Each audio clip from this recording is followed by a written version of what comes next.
7. Es un texto clave para que nosotros entendamos membresía. ¿Sí?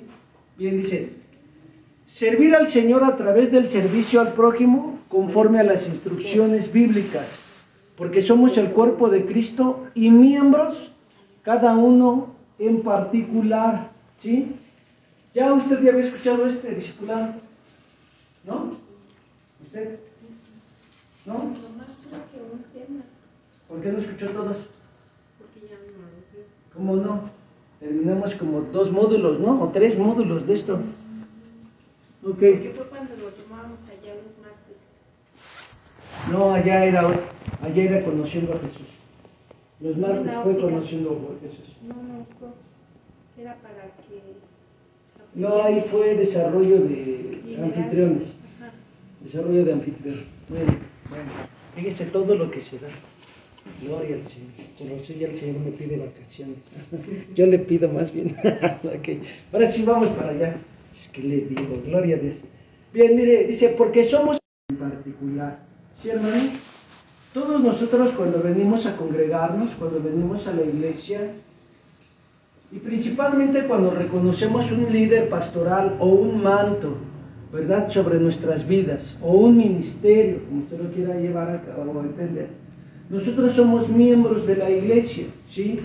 Es decir, cuando nosotros reconocemos el manto, ¿sí?, al ministerio que está ejerciendo el pastorado, nosotros somos miembros de la iglesia, ¿sí? Eso nos hace parte del cuerpo de Cristo, ¿sí? Eso nos hace, hermanos, en nuestra vida asumir responsabilidades y tener bendiciones, ¿sí?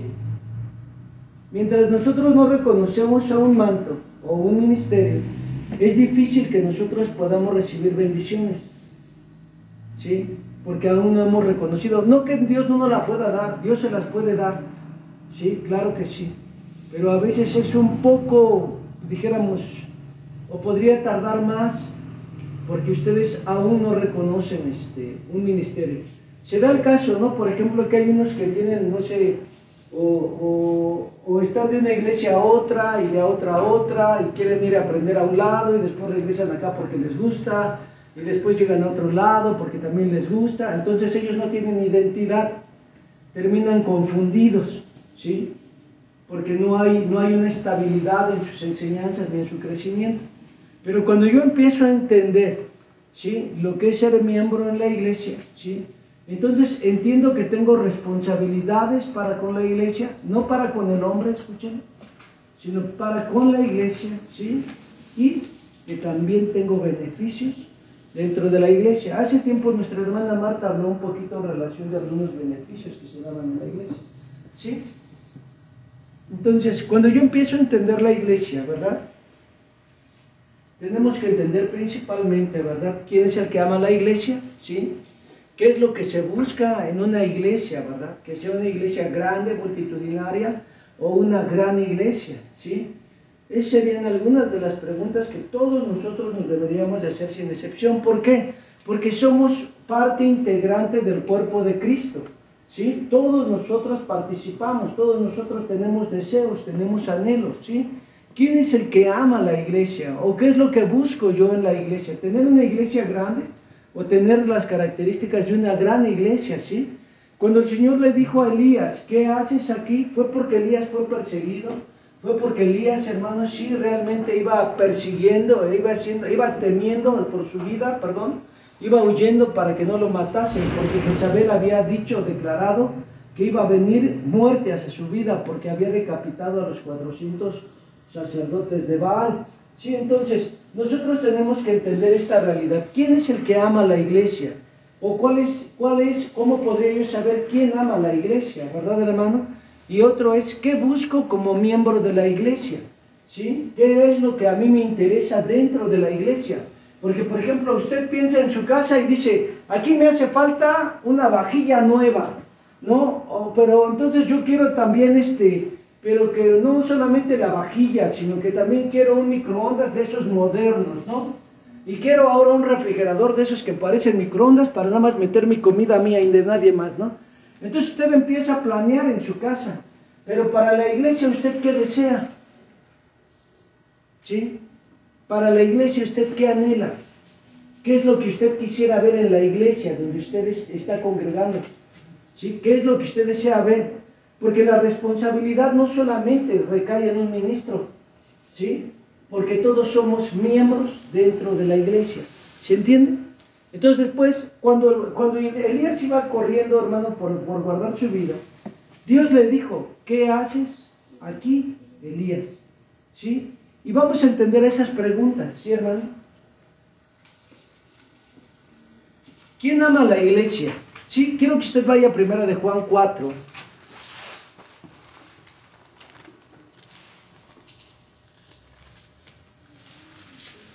Primera de Juan.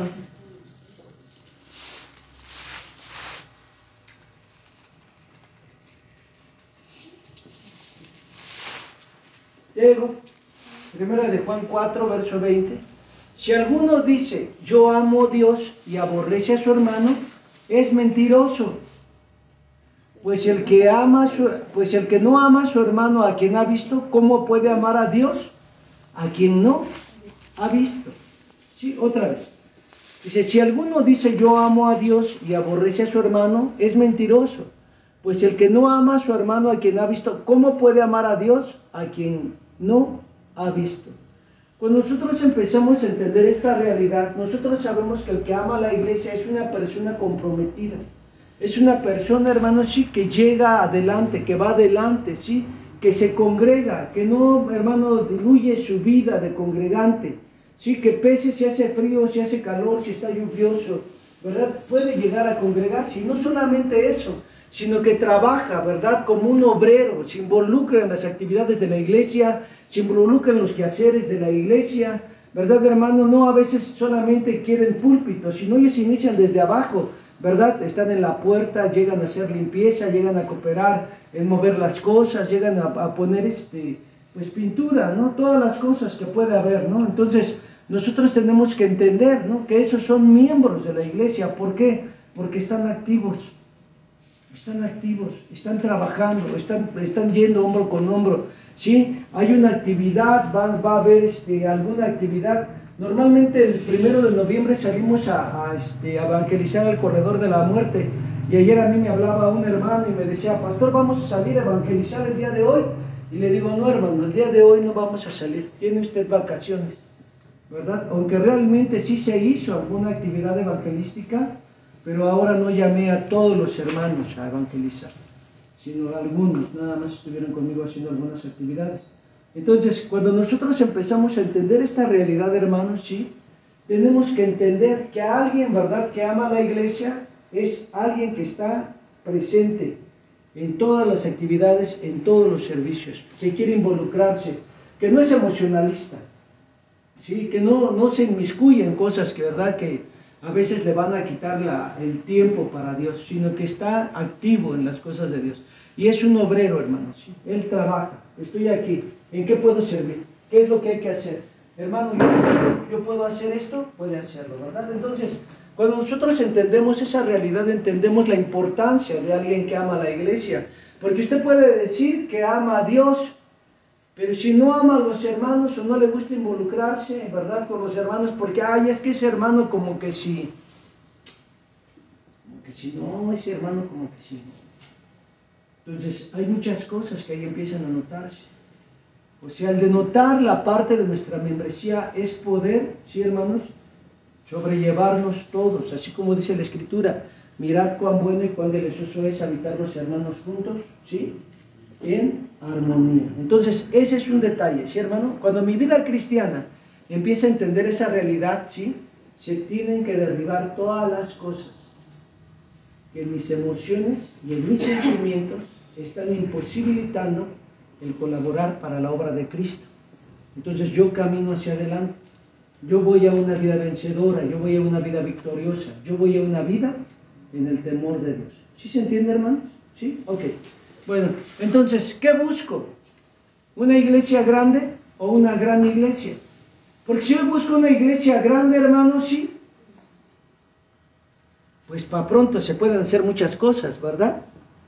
Usted puede llenar la iglesia de gente que aún ni teme a Dios, gente que llega, hermano, y porque le dices que yo tengo un llamado a cantor, Ah, pues ahora le pase y le empiece a cantar, ¿no? O es que yo tengo el don de predicador porque hablo que da miedo. El perico se queda callado a mi lado. Entonces, hay muchas cosas que nosotros tendríamos que ver ahí, hermanos, ¿sí? Pero si yo busco una iglesia grande, ¿verdad? O una gran iglesia más bien. ¿Usted qué buscaría? ¿Una iglesia grande o una gran iglesia? Una gran iglesia.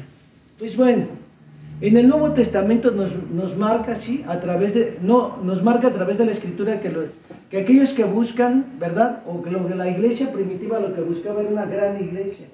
Una iglesia que fuese realmente, hermanos, sí, en el mover de Dios, en la visión de Dios, en la guía del Espíritu Santo, ¿sí? Usted ve a aquellos hombres, hermanos, sí, buscando a Dios constantemente, metidos en la Escritura, metidos en el estudio, ¿verdad, hermano? O incluso usted ve en los principios de la iglesia como aquellos hombres que fueron usados por Dios para llevar el Evangelio a la India, hermano, sí, o a aquellos lugares, ¿verdad?, del África, no diluían sus vidas, hermano. Algunos de ellos fueron zapateros, ¿sí? Algunos de ellos, hermano, eran civiles simplemente, pero decidieron seguir a Cristo. ¿Por qué?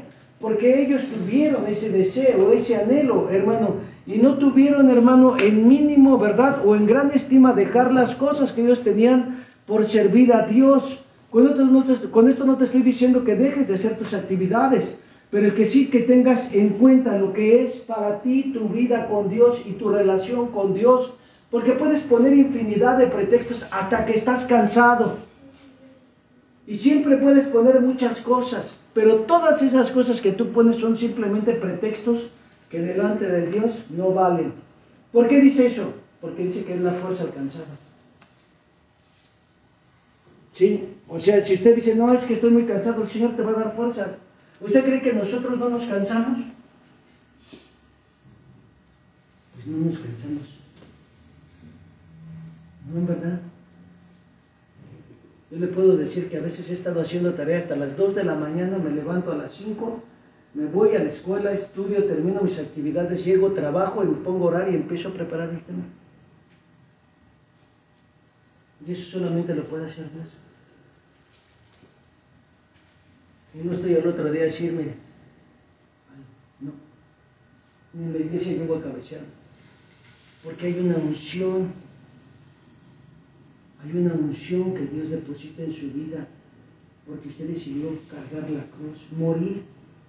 Algún día ustedes pesarán lo que es morir a su yo, espero, porque mientras usted tiene tiempo de servir a Dios y lo malgasta, ¿sí?, Dios le va a pedir cuentas de eso. O sea, no crea que nada más es ir y sentarse en la iglesia. No crea que nada más es ir y escuchar en la iglesia. En la iglesia es ir y entender la visión, la voluntad, el propósito que Dios tiene para mi vida y caminar en ello, ¿sí? ¿Cuántas veces Dios le ha hablado que llegue temprano? ¿Cuántas veces Dios le ha hablado que se levante a orar? ¿Cuántas veces Dios le ha dicho que sea perseverante en la Escritura? ¿Cuántas veces Dios le ha hablado tantas cosas y usted sigue viendo cepillín? ¿O está usted involucrado en tantas cosas que realmente ni le edifican? Todo el día en el celular. Parece de esos chamacos que no tienen otra cosa que hacer, pero usted está feliz en el celular. ¿Sí? O no en el celular, hermano, está viendo ahí su película, ¿no? O está usted haciendo otras actividades que ni le edifican ni hacen nada, pero llega al servicio y lo primero que hace es dormirse, porque qué cansado está. Entonces, son cosas en nuestras vidas que ya está grande, ¿no? Pobrecitos, no. A veces nosotros tenemos que entender nuestra vida con Dios, nuestra relación con Dios. Y dice que el perezoso viene aquí. Tanto sueño. Son cosas en nuestras vidas. No me lo tome mal, ni se sienta ofendido. Más bien vea qué es lo que usted tiene que dejar de hacer para vivir para Dios. Porque lo más fácil es ofenderse, ¿a poco no? Pero ¿qué es lo que Dios le está pidiendo? ¿Y desde cuándo lo está llamando? Y usted sigue ahí, en el mismo lugar, y la culpa la tiene el pastor. ¿Será el pastor o será usted que no tiene una disposición ni una convicción en su corazón para ir adelante y comprometerse con Dios? Ya deje también de echarle la culpa al pastor, que por la culpa del pastor usted está detenido. Más bien es su falta de compromiso y su falta de convicción lo que lo tiene detenido. ¿Sí? Entonces no es el pastor, es su vida. Entonces nosotros tenemos que entender esa realidad, ¿sí? Nosotros tenemos que ser gentes que son diligentes, ¿sí? Que van adelante, ¿sí? ¿Usted cree que Dios lo puede ocupar si la cita es a las 9:30 de la mañana y usted llega a las 11 de la mañana? ¿Usted cree que Dios lo puede ocupar cuando usted tiene más actividades que hacer antes que servir a Dios? Uy, ¿para qué vienen? Ya me están regañando. Una gran iglesia cumple con diferentes características. Una gran iglesia, hermano, viene a entender su responsabilidad con Dios. Una característica imprescindible dentro del cuerpo de Cristo y dentro de una iglesia, ¿verdad?, con la mente de Dios, es la unidad. No está dividida. ¿Ya oyó lo que dijeron por ahí? No, si usted supiera qué es lo que hablan de usted. No, es que el hermano tiene preferidos. Sí, ni se acerque, porque nada más sus preferidos. Es más, tiene orejas por todos lados. Todo eso es del diablo. Una iglesia unida, sí, hermano, realmente unidad quiere decir sin división, sin separación, ¿sí? No se dividen, sino entre más pasa el tiempo, más unidos están en visión y propósito. Vaya usted a Efesios 4, verso 3. Efesios 4, verso 3.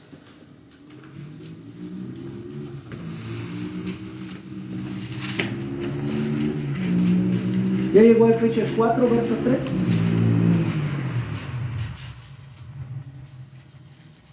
Fíjese bien lo que dice la Escritura. Solícitos en guardar la unidad del Espíritu en el vínculo ¿de qué? De la paz. ¿Y qué es paz? Ausencia de guerra.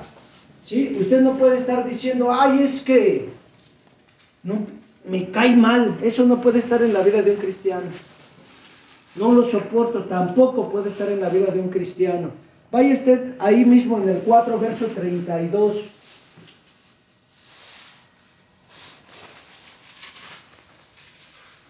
Antes sed benignos unos con otros, misericordiosos, perdonándonos unos a otros, como Dios también os perdonó a vosotros en Cristo. Colosenses 3, verso 13. Colosenses 3, verso 13. Soportándonos unos a otros y perdonándonos unos a otros si alguno tuviere queja contra otro, de la manera que Cristo os perdonó, así también hacedlo vosotros. Y sobre de estas cosas, dice, y sobre todas estas cosas vestidos de amor, que es el vínculo perfecto. Amén, hermanos. Mi vida cristiana, hermano, tiene un llamado más allá. Mi vida cristiana, hermano, no simplemente es una apariencia. Mi vida cristiana, hermano, es algo que manifieste el amor de Dios sobre todas las cosas. Mi vida cristiana es algo que cumple la palabra de Dios. Yo debo de vivir en unidad, yo debo de vivir en armonía. Sí, y esa armonía, esa unidad, usted la denota desde su casa. Desde su casa. Matrimonios divididos dan casas divididas. Personas que tienen un pensamiento dividido en su matrimonio van a tener hijos peleados todo el tiempo. Entonces nosotros tenemos que entender nuestra vida y nuestra responsabilidad con Dios. El tener preferencias dentro de un hogar también incluye, hermano, o excluye a las vidas que están en nuestro entorno y causa daños irreversibles cuando no tenemos a Dios. Porque solamente en Cristo podemos ser sanados y podemos ser perdonados. Mientras usted no está en Cristo, hermano, va a vivir siempre marcado. Va a tener usted su cara así como de limón, o que se hubiese chupado un limón, ¿verdad? Y ese es un detalle. Nosotros tenemos que guardar la unidad No somos agentes que trae división. No somos agentes que están causando división. Somos agentes que hablan una vida correcta. Si usted como madre le habla a sus hijos mal de su papá, ¿qué va a ocurrir con los hijos con el papá? ¿Qué va a ocurrir? ¿Lo van a qué? Lo van a ver mal. Y si el papá habla mal de la mamá, ¿qué van a ver a la mamá? Y si la mamá le habla mal de su hijo mayor a los otros dos hijos, ¿qué van a decir del hijo mayor? Ellos mismos se están destruyendo porque no han discernido el demonio que está dentro de la casa. Nuestra lucha no es contra carne ni sangre, sino contra principados y potestades, huestes del mal. Entonces, ¿es usted un agente de división? En los tiempos antiguos, no tan antiguos, lo voy a remontar a los 70, 60. Ahí a la mujer, hermanos, a veces no la tenían en consideración. Yo conocí unas personas que tenían como 4 mujeres y 2 hombres. Y los hombres les compraban el litro de leche para los hombres y las demás que tomaran café. Así en verdad. Obviamente no tenían temor de Dios. Aquí a veces ocurre ya todo lo contrario. El hijo que más peor la trata es al que más consciente y hasta casa le hace, ¿no? Y le cuida al nieto. ¿A poco no? No, en verdad, hermanos. Esas son cosas que nosotros tenemos que tener ahí en cuenta. Y en nuestra vida cristiana, ¿verdad? A veces se está dando mal testimonio de las cosas, ¿sí? Le comentaba yo ya aquella vez que estaba yo hablando con mi perra ahí en el patio. ¿No se lo he dicho? Sí, parece que ya se lo dije.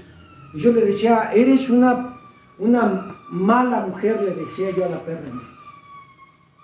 No puede ser posible que me hayas tirado la basura, que me hayas hecho este tiradero. Le digo, la verdad es que te vas de la casa. Me vuelves a tirar la basura y te vas de la casa. Lo bueno es que mi esposa venía llegando, ¿verdad?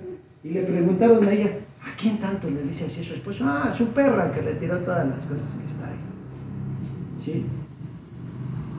Pero a veces es eso, hermanos. Nuestras vidas hablan más que 1000 palabras. Nuestro testimonio, nuestra relación, ¿sí? Por mal que se porten, dicen ahí, es tu papá, ¿verdad? Pero bueno, la Escritura dice, honra a tu padre y a tu madre. Y eso es algo que ahí debe de estar. Y aquel que no lo honra, dice que no será prosperado y que se acortarán los días de su vida. Y a veces eso aún lo permiten los papás. Pero bueno, Dios, nosotros tenemos que entender la unidad en los hogares. La unidad. Una familia unida, ¿qué va a traer a la iglesia? Unida. Una familia fuerte, ¿qué va a dar en una iglesia? Una iglesia fuerte, ¿sí?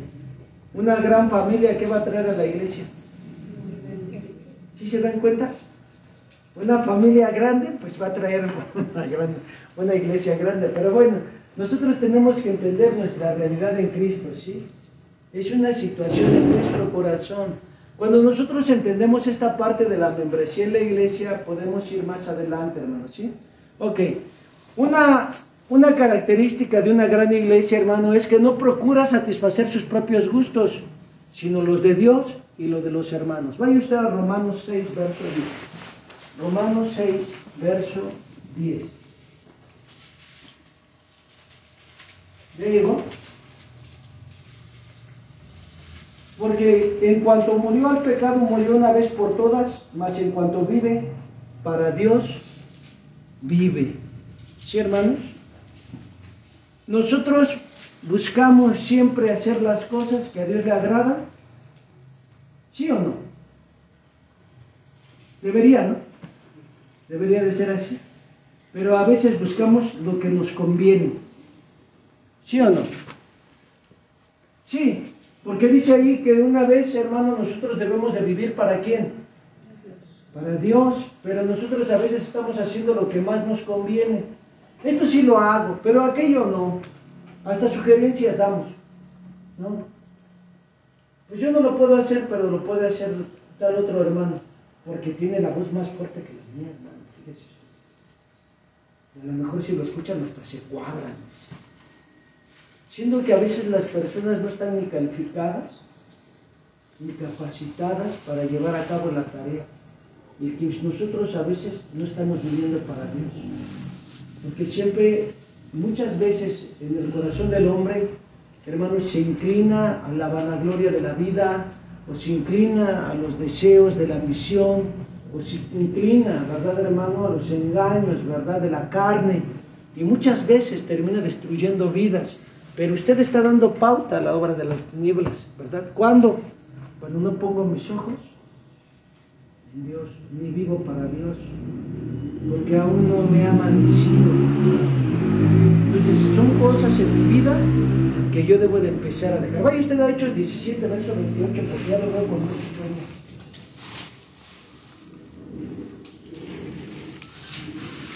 Hechos 17, verso 28.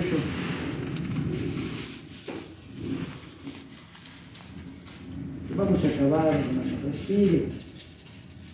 ¿Hijo? Fíjense bien lo que dice la Escritura. Porque en Él vivimos y nos movemos y somos, como algunos de vuestros propios poetas también han dicho, porque el linaje es suyo, somos. ¿Sí, hermano? Entonces, en Él vivimos y nos movemos. ¿Sí o no? Sí. Ok, eso espera. Así debería de ser. En Él vivimos y nos movemos y somos. Lo que Dios nos pide que hagamos, lo estamos haciendo, hermanos. ¿Sí? ¿No? ¿Sí o no? Pues, ¿qué le digo? Digan, ¿no? ¿Ya se dio cuenta cuántas necesidades tenemos de Dios? O sea, el estudio de la palabra realmente nos lleva, a, hermanos, a anhelar cada día más de Cristo, a desear cada día más de Dios. Pero cuando yo simplemente vivo emociones y en el momento digo, ay, sí es cierto, que como que sí necesito esto, o a veces digo, no, pues yo, ¿sabes qué? Que sí quisiera, pero estoy pero tan cansado. Entonces, son cosas en nuestras vidas que nos van a imposibilitar de poder vivir esa bendición en Dios, hermano.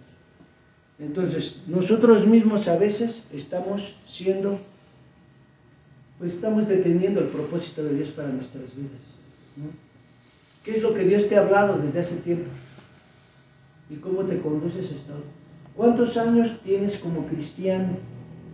¿Y qué es lo que Dios te habló? ¿Y ya lo empezaste a hacer? Porque muchas veces en nuestra vida cristiana, lo principal no lo hacemos. A veces nada más queremos lo sobrenatural, ¿verdad? Ser los chicos superpoderosos, pero la santidad, la consagración, la búsqueda, la intimidad con Dios, hermanos, puras emociones hoy se oye, ¿verdad? Puras emociones, pero nada realmente de convicción y consagración se oye en las vidas. Primera de Corintios 12, verso 25 y verso 26.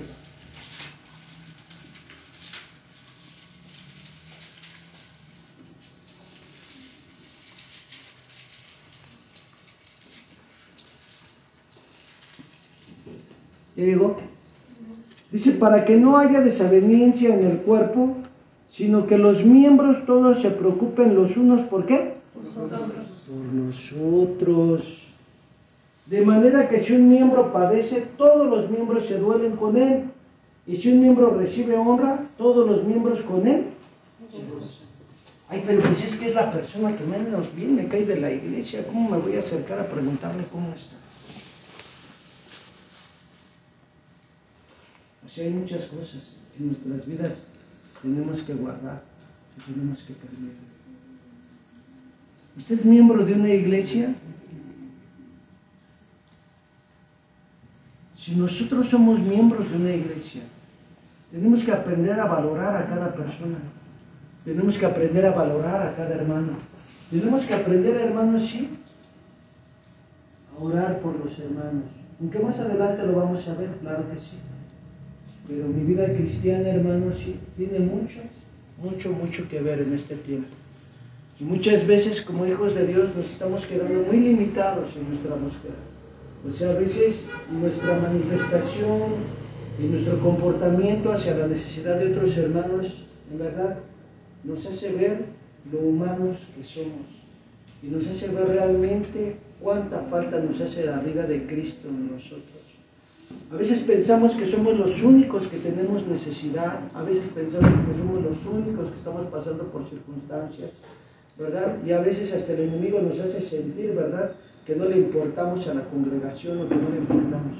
Pero si usted supiera realmente todas las visitas que se hacen a la semana, usted diría, ¿a poco? ¿A poco? Nuestras vidas cristianas, hermanos, están llamadas a vivir una vida con Cristo. Y es importante que usted empiece a buscar al Señor y que empiece a entender su llamado, el plan de Dios para su vida, su lugar dentro de la iglesia, su lugar, hermano, ante la sociedad. ¿Qué Dios le está pidiendo que usted haga? En su trabajo, en donde usted se desenvuelve. Deje de llevarse como un niño de 15 años con las personas que trabajan ahí. Deje de sentirse el galanazo y empiece a hablar. Empiece a hablar la vida de Dios. Porque eso es lo que Dios nos va a pedir en determinado momento. Nuestra vida, nuestro testimonio. Póngase de pie. Vamos a orar. Padre, gracias. Te adoramos. Te adoramos, Señor. Te exaltamos. Te rendimos toda la gloria, todo el honor. Padre, gracias, Señor, por la vida de tu pueblo, por la vida de tus hijos. Padre Celestial, en este momento te pedimos, Señor, que tú estés transformando nuestras vidas, Señor, y renovando nuestros pensamientos. Señor Padre, que tus hijos puedan buscarte de todo tu corazón y de toda su alma, Señor, y que puedan ser avivados, Padre, y transformados, Señor Padre Celestial, conforme a tus palabras, Señor Padre Celestial, que ellos puedan ser iluminados y se disipe toda oscuridad, Padre, Señor, en nuestros corazones. Se disipe todo aquello, Señor Padre, que el enemigo ha querido poner, Padre, Señor, sobre nuestras vidas, que no es de ti, Señor, y que ni proviene de ti, Señor, sino de una naturaleza caída, una doctrina humana. Señor Dios, te pedimos que tú seas transformándonos y renovándonos, para que nosotros podamos llegar a la estatura del varón perfecto y podamos manifestar en todo lugar, Padre Señor, que tú estás vivo y que tú eres nuestro Padre y nuestro Dios. En el nombre poderoso de Jesús. Amén. Amén.